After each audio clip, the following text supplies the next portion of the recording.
भारत यदुवंश में आपका स्वागत है। अतिवृष्टि से प्रभावित फसलों का सर्वे के तरीके से नहीं होने का आरोप लगाते हुए भारतीय किसान संघ ने आज गुना जिला मुख्यालय पर धरना दिया।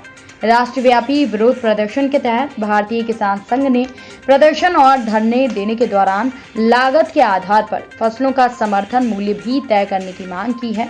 भारतीय किसान संघ का आरोप है कि गुना के साथ आसपास के जिलों में अतिवृष्टि की वजह से फसलें पूरी तरह चौपट हो गई हैं। जिला प्रशासन की जानकारी में होने के बावजूद भी खराब फसलों का सर्वे करने के दौरान भारी अनियमितता और लापरवाही बरती गई है। संगठन का आरोप है कि राजस्व अमले ने नदी और नालों के किनारे स्थित गांव में ही नुकसान बताया है। साथ ही साथ उन्होंने कहा कि बारिश से पूरा जिला प्रभावित हुआ है। संगठन ने आरोप लगाया कि जिला प्रशासन राज्य सरकार के नुमाइंदों और मंत्रियों की चाटुकारिता में लगा है, जबकि गुना सहित पूरे प्रदेश में किसान परेशान हो रहे हैं। भारतीय किसान संघ के मुताबिक इससे पहले उनकी राष्ट्रीय कार्यकारिणी के पदाधिकारी 11 अगस्त को केंद्र सरकार के सामने अपनी मांगें रख चुके हैं, जिन पर केंद्र सरकार ने अभी तक निर्णय नहीं लिया है। इसकी वजह से भारतीय किसान संघ सड़कों पर उतर आया है और आने वाले दिनों में फसलों का सही तरीके से सर्वे नहीं किया गया तो उग्र आंदोलन हो सकता है। जिलाधीश महोदय के द्वारा ज्ञापन दे रहा है लागत के आधार पर लाभकारी मूल्य के लिए।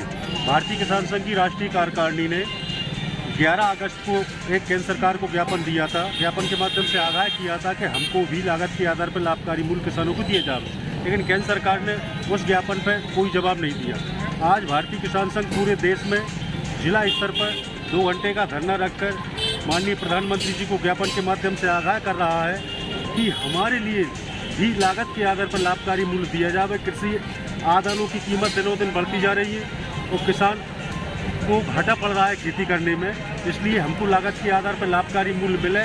और साथ में प्रधानमंत्री जी से हम मांग करते हैं कि लागत के आधार पर लाभकारी मूल्य मांगना, यदि हमारी मांग नाजायज़ है या जायज़ है, नाजायज़ है तो ये बताएं और जायज़ है तो करें, और ऐसा ना हो कि आगामी दिनों में हमको खेती किसानी छोड़कर सड़कों पर खड़ा होना पड़े।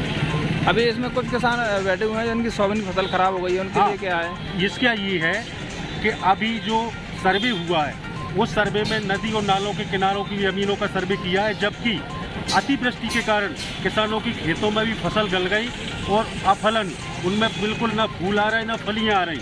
तो हम माननीय मुख्यमंत्री महोदय से ज्ञापन के माध्यम से, एक ज्ञापन मुख्यमंत्री जी को भी है, उसके माध्यम से हम मांग करते हैं कि किसानों की खेती की पारदर्शिता से सर्वे कर अतिशीघ्र किसानों को मुआवजा दिया जाए और रबी की फसल पर खेती करने के लिए खाद, बीज, बिजली की व्यवस्था अविलंब व्यवस्था की जाए। क्या शुभ नाम है आपका?